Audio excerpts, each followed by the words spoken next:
Now we're going to look at how changes in aggregate demand affect the economy in the short run. So we first define an aggregate demand shock as a rapid and unexpected shift in aggregate demand, which remember is spending growth rate. In the short run, we're going to show that this increase in spending growth will be split between increases in inflation and increases in real growth. But in the long run, it's only going to affect inflation, not real growth, which is still going to be determined in the long run by the Solow growth curve.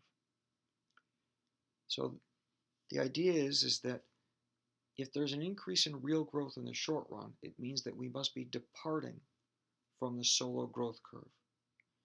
So we introduced this concept called the short-run aggregate supply curve. This allows us to show a short-run increase in output, and the key assumption for the short-run aggregate supply curve is so-called sticky wages and prices.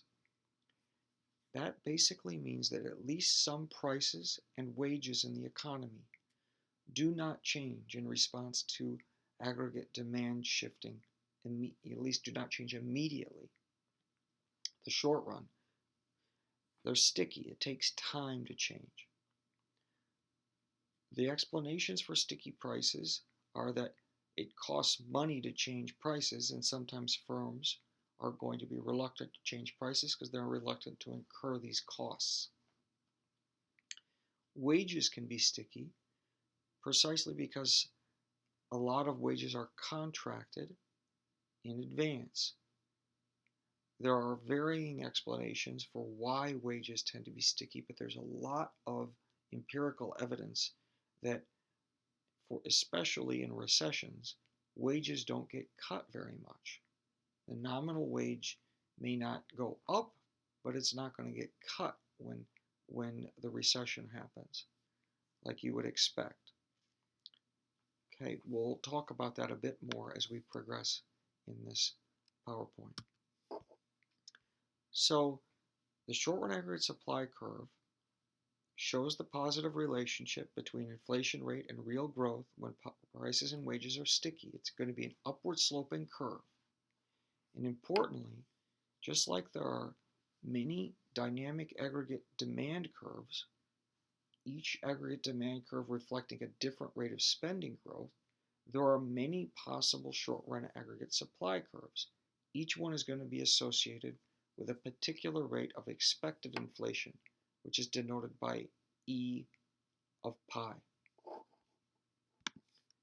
Here's the picture. The short-run aggregate supply curve is upward sloping. The inflation rate is determined by the current Solow growth curve and aggregate demand curve, and short-run aggregate supply is 2% with a 3% real growth.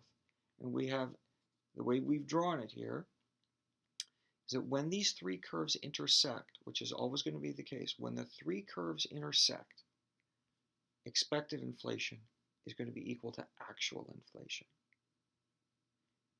When the three curves do not intersect, okay, in other words, if short-run aggregate supply intersected aggregate demand at a point where was not common to where Solow growth intersected aggregate demand, then there would be a difference between expected inflation and actual inflation.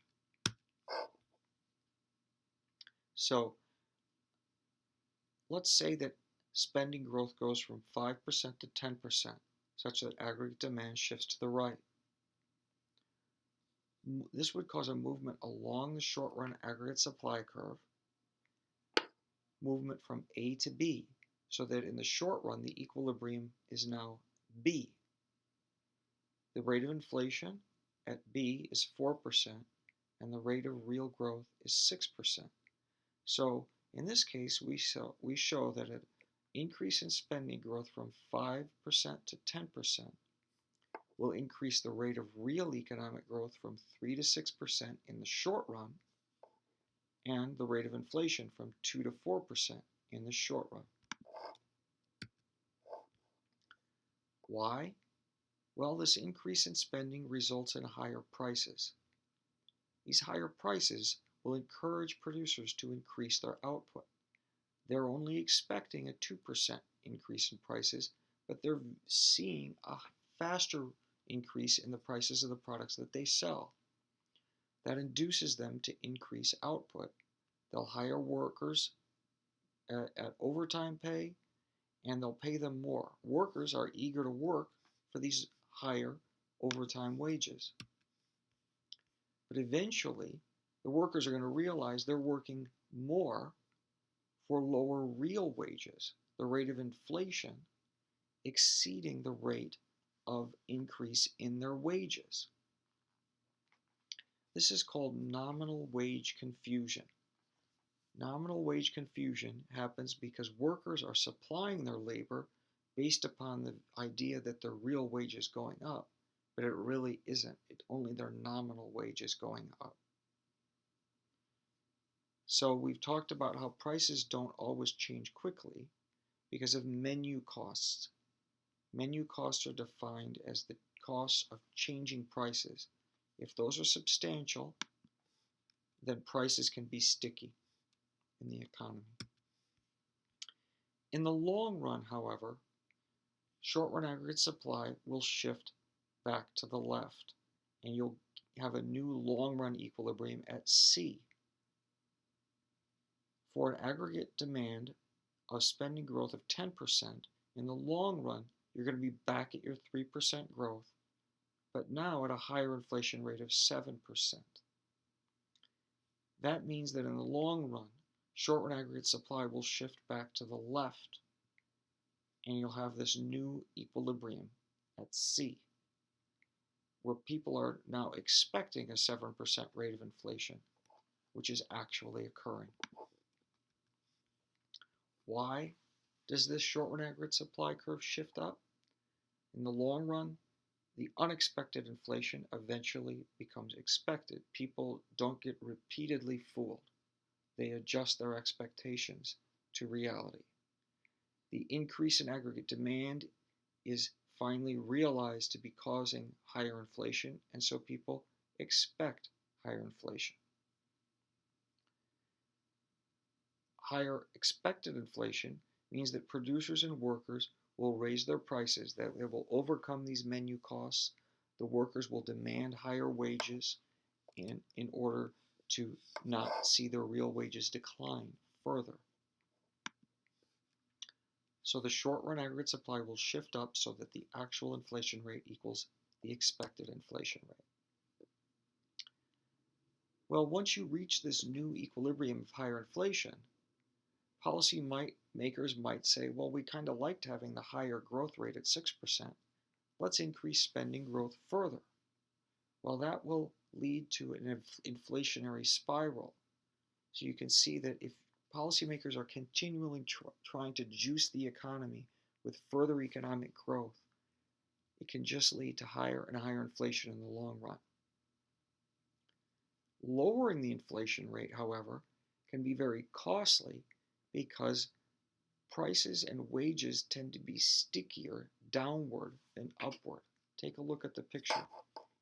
The short-run aggregate supply curve is flatter in the lower inflation region, and it's steeper in the higher inflation region. This reflects the idea that it's tougher to get people to accept lower nominal wages than it is to get them to accept higher nominal wages.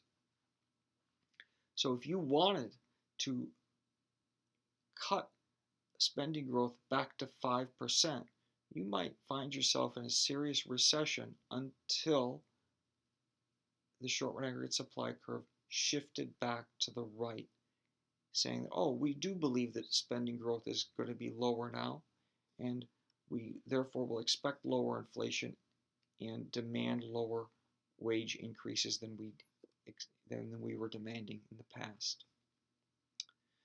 So this check yourself talks about how the solar growth curve is vertical, the short-run aggregate supply curve is not. What explains the difference? Sticky wages and prices in the short run, flexible wages and prices in the long run. In the short run, inflationary expectations may or may not be equal to actual inflation. In the long run, they're the same because people don't get repeatedly fooled. Spending growth leads to an increase in both inflation and real growth in the short run because of sticky prices, which is the reason for the short run aggregate supply curve being upward sloping. Because of the flexible prices in the long run, you don't have that effect in the long run.